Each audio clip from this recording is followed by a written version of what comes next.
સ્વાગત છે તમારું આજના નવા બ્લોગમાં અને મારી યુટ્યુબ ચેનલમાં. Hi friends, welcome back to my YouTube channel. સ્વાગત છે તમારું આજના ફ્રેશ નવા બ્લોગમાં. અને જો આજે છે સન્ડે અને આજે અમે જઈએ છીએ, અમારા એક સમૂહ લગ્ન છે તો એમાં અમે જઈએ છીએ. અને અમારા મેરેજ તો એમાં જ થયા હતા, એ સમૂહ લગ્નમાં. હા સાનવી, હાલ્યો સાનવી કે મને બતાવી દે. સાનવી રેડી થઈ ગઈ છે, જુઓ પરી બની છે. ઓકે, સાનવી પરી બની છે એમ કે છે. જો સાનવીનું ફ્રોક. ચાલો મિત્રો, તો જઈને ત્યાં હું તમને બતાવીશ. તો મિત્રો હવે અમે પહોંચી ગયા છીએ ફાર્મ પર. અને અહીંયા જો લખેલું છે તુલસી ફાર્મ ઓમ સાઈ ચેરિટેબલ ટ્રસ્ટ દ્વારા 7મો સર્વજ્ઞાતિ શાહી ભવ્ય લગ્નોત્સવ 2025નો છે. અને 2021માં પણ અમારે ઓમ સાઈ ચેરિટેબલ ટ્રસ્ટ દ્વારા જે સમૂહ લગ્ન યોજવામાં આવેલ હતા એમાં અમારા મેરેજ થયેલા હતા. એટલે આ વખતે 2025માં જ્યારે સમૂહ લગ્ન કરવામાં આવ્યા છે ત્યારે અમને આ મેડમે ઇન્વાઇટ કરેલા છે. તો અમે અહીંયા આજે આવ્યા છીએ. અને જો હું તમને એનો કરિયાવર ને એ બધું બતાવી દઉં. સરસ મજાનો કરિયાવર આપે છે, 101 જેટલી વસ્તુ કરિયાવરમાં આપે છે. અને વળી શાહી રીતે લગ્ન પણ કરાવવામાં આવે છે આ મેડમ દ્વારા. તો તમારે કોઈને પણ જો 2026માં લગ્ન કરાવવાની ઈચ્છા હોય આ સંસ્થામાં તો અવશ્ય મને કોમેન્ટ કરજો. હું તમને એ મેડમ સાથે કોન્ટેક્ટ કરાવી આપીશ. જો સરસ રીતે LED પણ ગોઠવેલી છે. દરેક દીકરીની ઈચ્છા હોય છે કે તેમના લગ્ન પણ ફાર્મમાં કરાવવામાં આવે.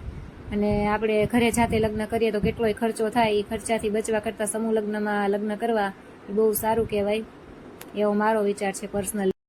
40 દીકરીઓને આમ તો કહેવાય છે કે ભાગ્યશાળી પિતા હોય છે કે જેના આંગણે એક દીકરી હોય છે.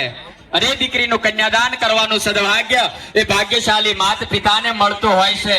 ત્યારે આજ અમારે વિલાસબેન સખિયા, આમ તો એમ કહેવાય બેન ધીરુભાઈ દેસાઈ, સ્ટીલનો જારો અમારે સંગીતાબેન, સ્ટીલની પાણીની બોટલ અમારે વિપુલભાઈ જ્વેલર્સ આપણી વચ્ચે ઉપસ્થિત થયા છે. પધારો સાહેબ, આપનું પણ અમે સ્વાગત કરીએ છીએ. ટ્રસ્ટ ખૂબ ગૌરવની લાગણી અનુભવે છે. પધારો ગોરધનભાઈ કિકાણી અમારા પૂર્વ અધ્યક્ષ શ્રી છે. અને અમારે કિશોરભાઈ બુધેલ પણ આપણી વચ્ચે ઉપસ્થિત થયા છે. ધીમે ધીમે બધા ગેસ્ટ આવવાનું ચાલુ થયું છે. અને હવે આવી ગયા છે આપણા સુરત શહેરના પોલીસ કમિશનર શ્રી અનુપમસિંહ ગેહલોત સાહેબ. તો સ્ટેજ પર તેમનું સ્વાગત કરવા માટે એમને લઈ જવામાં આવે છે. તો મિત્રો હવે આવે છે મોનાલીબેન કોર્પોરેટર અને એની સાથે એમના હસબન્ડ છે ધાર્મિક માલવિયા સર. અને પાછળ આવે છે દયાબેન ગુજ્જુ, એટલે કે આપણા ગુજરાતી દયાબેન. એકદમ દયાબેન જેવા જ લાગે છે. મેં આજે રિયલમાં એને પહેલી વખત જોયા અને હું પણ એમની બહુ મોટી ફેન છું. આ કાર્યક્રમ પ્રસંગે મને ઉપસ્થિત રહેવા માટેનું આમંત્રણ હતું, પણ બીજા કાર્યમાં વ્યસ્ત હોવાથી આજે હાજર રહી શક્યો નથી. આ સમૂહ લગ્નમાં મારી હૃદયપૂર્વકની ખૂબ ખૂબ શુભેચ્છાઓ પાઠવું છું. આજના સમૂહ લગ્નોત્સવમાં જે નવદંપતીઓ લગ્ન ગ્રંથિથી આજે જોડાયા છે એમને પણ હૃદયપૂર્વકની શુભેચ્છા છે. અને પરમ કૃપાળુ પરમાત્માને પ્રાર્થના કરું છું કે આવનારું લગ્ન જીવન સુખ શાંતિ રીતે પસાર થાય એ માટે આજના ભવ્ય પ્રસંગે મારી હૃદયપૂર્વકની ખૂબ ખૂબ શુભેચ્છાઓ. ધન્યવાદ. મનીષ વગાસિયા, આપણા સૌના હૃદયની અંદર સાહેબ મનીષ વગાસિયા બોલતો હોય તો આંસુડા ના આવે એવું બને નહીં. પરિવાર પ્રત્યેની લાગણી જાગે નહીં એવું બને નહીં. એ ભાઈ મનીષ વગાસિયા પર ઉભા થઈ આપણે દીપસ્થ દેવતાને જ્યારે સન્માન કરવાનો હોય ત્યારે આપણે પોતપોતાના સ્થાન ઉપર ઉભા થઈ આ કાર્યક્રમને પરિપૂર્ણ બનાવવા માટે દીપસ્થ દેવતાને વંદન કરીશું. આભાર વ્યક્ત કરીએ. અમારે પ્રકાશભાઈ પણ થોડા આશીર્વચન આપે છે. સેવામાં લાગેલા છે. ત્યારે સામાજિક ક્ષેત્ર પર કામ કરવું એ ઘણું અઘરું હોય છે.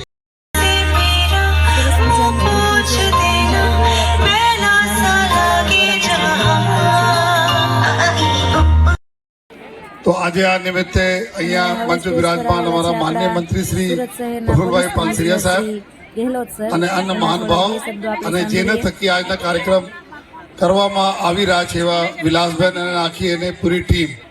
સૌપ્રથમ આ બધા વિલાસબેન અને આપની ટીમને બધાઈ આપું છું, કારણ કે શિક્ષણ સૌથી ઇમ્પોર્ટન્ટ હોય છે કે શિક્ષણ આપવાના. અને બીજા હોય છે અગર સમૂહ લગ્ન કરે, જે રીતે માનનીય મંત્રી સાહેબ બોલતા હતા કે બિનજરૂરી પૈસાને દેખાવા નહીં કરવાના અને સાથોસાથ એક સાથે એટલા. હવે અમે જઈએ છીએ જમવા માટે. જમણવારનું કામ પણ અલગ છે તો અમે જમવા જઈએ છીએ. જમણવાર આવી ગયો છે.